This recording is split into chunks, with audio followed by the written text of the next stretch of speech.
Hello and welcome to part 2 of my anniversary episode. I'm going to try to pick up where I left last time. As I said in my last episode, I was one day away from becoming level 9 VIP, so I am now, which isn't that much different from before. I guess I can have one extra dimension perhaps. I don't do enough of those for that to matter, but it's nice to be maxed out. Since last time I also there was a mount training event, so I actually managed to get my stables to level 5, which now gives you a free mount, a pretty good one. I picked this Nirvana Phoenix. It's a nice looking mount, I think, and it's a plus 100 mount, which is really nice. And you can get this Meow Queen and the Silver Tiger and the X Dragon for leveling your stables further. So, but I'm about 10,000 wits short right now, so that will take a while. Yeah, I only have 2,000, so that will take quite a while. Anyway, moving on. The campaign, that's something you do early in your career. Now I've cleared out everything on heroic and normal, obviously. And I try to do the blitz. Since I still need experience, I try to do it every day, but it's not really that important. They removed all gear and every kind of equipment from the dungeons in the last patch, so you only get some materials, but you need to spend your stamina anyway, so and in case anyone didn't know, you can increase these heroic dungeon attempts by 3, so you can do 6 a day for 20 bound balance each. So that could be a decent way to spend your bound balance if you have too many. Moving on, you can take a look at the multiplayer dungeons. They're a bit more challenging.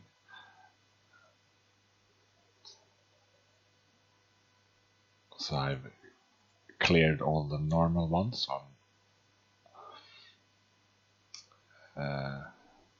all the dungeons up to Nirvana on normal and nightmare mode. I am working on nightmare mode for the elemental forest now. I'm pretty sure I can beat the first boss now after upgrading my Athena Sylph a bit. Just did a quick try before the last patch, the maintenance, and I messed up, so the boss respawned and then the server shut down, but I'm fairly confident I can beat it, so that means I should be able to beat this elemental forest completely on nightmare mode as well, at least on some of the elemental final bosses. So I could start grinding out all these cores needed to upgrade my artifact and paladin. It is quite an annoying fight, the first one though, because when you do it on your own it takes a pretty long time, and it's easy to mess it up, and then you have to start over. So that is why I haven't grinded it out as much as the other dungeons. Then there's also these hell level dungeons. I've tried the first one here a few times on hell mode, but it's a bit too difficult for me. I need mainly I need to do more damage because I couldn't kill the boss fast enough, but it wasn't completely out of range. It was just I wasn't strong enough. So if I work on my equipment and battle rating, I'm fairly confident I will be able to beat this on Hell mode as well eventually. Well, not the Samsara dungeon has a boss that probably can't be beat solo, so but the others should be beatable. So that is, I guess, my next goal in the game after beating Elemental Forest on Nightmare Mode. There are also these event dungeons. Tower Kings is it's difficult to do solo, since your opponents are other players, so they are quite strong. I've cleared easy, and I can do a couple of levels on normal when I do it solo. But no more than that. Well, I haven't tried in a while actually, so perhaps I can do a bit further, but I doubt I can finish the entire normal mode, so I don't really run this that often. The rewards aren't that great. Bloody Inferno, I rarely do that. I can beat a couple of bosses, I think. The bosses are random, so it depends on which ones you get, but the rewards aren't that interesting, so I haven't bothered. The Dragon Invasion I do sometimes. I can beat the first boss. I've done so a couple of times. It is an annoying fight because the boss has an unavoidable 100% of your health attack, so it will kill the character it hits, and the boss uses this attack quite frequently, so you need to get a bit lucky. I'm not strong enough to kill it before the first time it uses this attack, so I need the attack to hit my Eudemon, and if it does, I can beat the first boss. Maybe the second as well, but I haven't really tried. And then there's the Spire. This is also a goal that I should start working on more. I usually just do this AFK. I start the run and then do something else, and do just auto attacks, and that gets me to level 16, I think, which is the boss that stuns you all the time. So there's where I usually die. I have actually played a couple of times, and I think I've gotten to level 21 solo, so it would be nice to beat the entire dungeon. That's also something I will start working on, because I have gained quite a lot of battle rating. So, but I still haven't beaten it, and it's a really old dungeon, so I probably should do my best to. Then there's these weekly dungeons. I haven't actually run them. I doubt I can do them solo, so I haven't really tried, but that could be a fun goal for the future.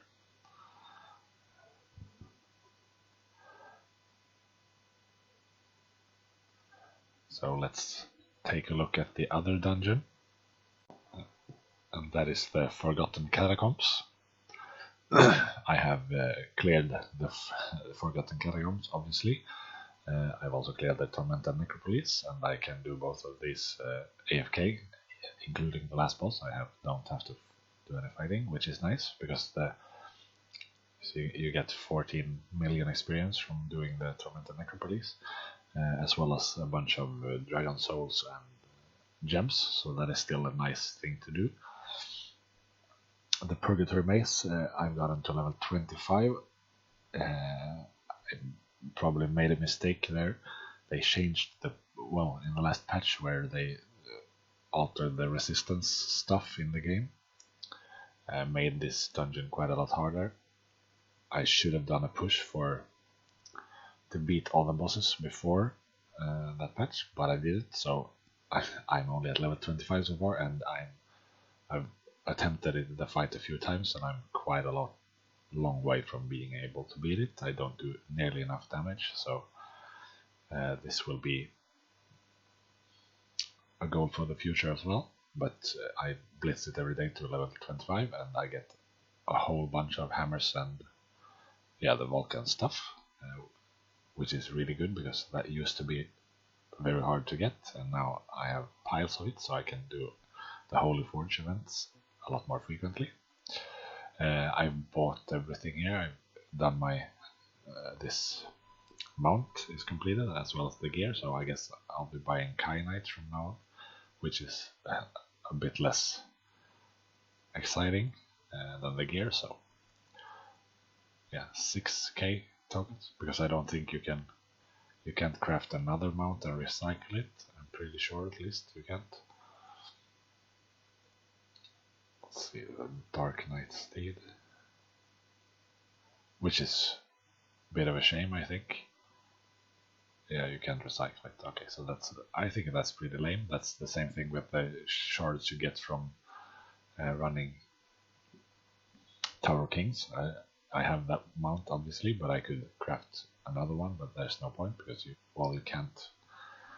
I think it would be nice if you could craft it and recycle it to be able to get some other mounts. It's not like you gain these souls at a super rapid rate, so if you got a couple or 3 or 4 free mounts a year, that wouldn't be a problem, I think, since they introduce so many new mounts. So that's a shame. I think they should change that, but they probably won't. So I am a member of a guild. I don't do that much guild activities, mainly because my playtime is pretty limited. I don't play that much in the evenings where most of the events are. That's why I haven't really done any class wars and stuff. But it's a nice guild. I have, let's see, I've maxed out my level, the regular skills. I haven't maxed out intellect. I guess I could, but it feels like a slight waste of gold. The advanced skills, I have a couple of them at level 2. Strength, actually, but since I don't do the guild beast or whatever it's called that often, I don't get that many of those potions, so I still have a ways to go there. I've completed this mount, but I have, well, you can always spend your gold on skill chests and coordinate chests, so there's quite a lot to work on there as well. Well, infinite amounts of stuff you can purchase, but yeah, I spin the altar every day, even though the rewards are quite obsolete by now. And I have the vault, obviously. That's a really nice perk.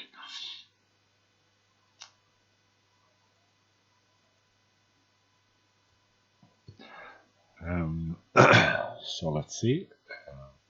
My character is married,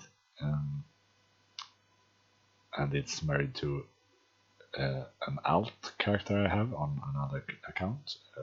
I don't really play it. It's a free an account that I had before. In hindsight, it was probably a bit unnecessary, but I figured it could be, since the marriage thing is a bit more important in the Chinese version. I took a bit of a chance and decided to do to spend the balance to get married, to gain the stuff you can't get otherwise, but it turned out to be not that important. But it's, I guess, a nice boost to have. I rarely run stuff with both characters at the same time, which is needed to be able to benefit from the extra skills, but it is nice to have an extra character.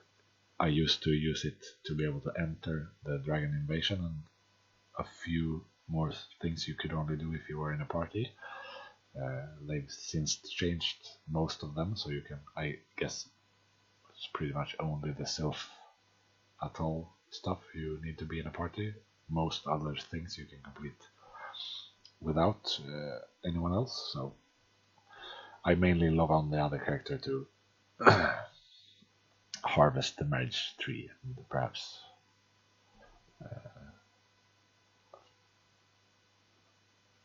fix my farm when it's withered and I can't find anyone else on. So basically it's just a really expensive regular mount, this ring. So, but I have it, and you get my ring is level 4, and now you get quite a lot of the hearts needed to upgrade this. You can get those from the dimensions, which is good. I haven't spent any valence on this.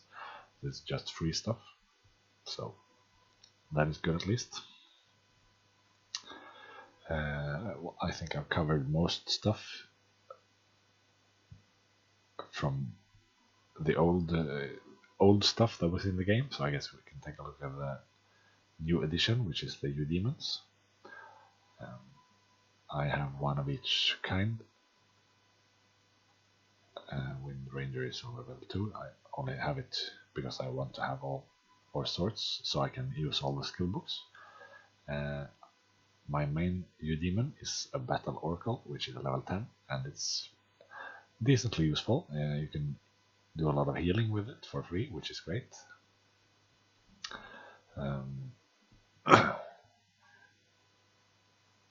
The skills aren't that great. Most of them are level 2, and yeah, my goodness,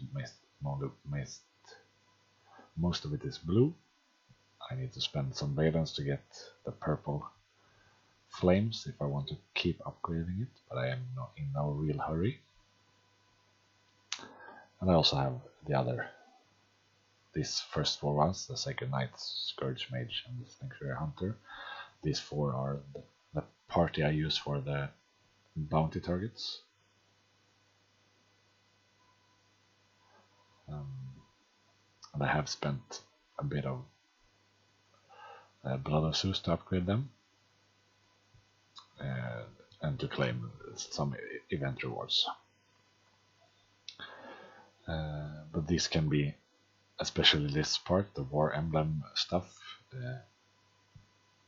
you need massive amounts of materials to upgrade this, all these resistance slots, so I will be working on this one for a very, very long time. My War Emblem level is up to 8 now on this main one, so I guess it caps out at level 10, so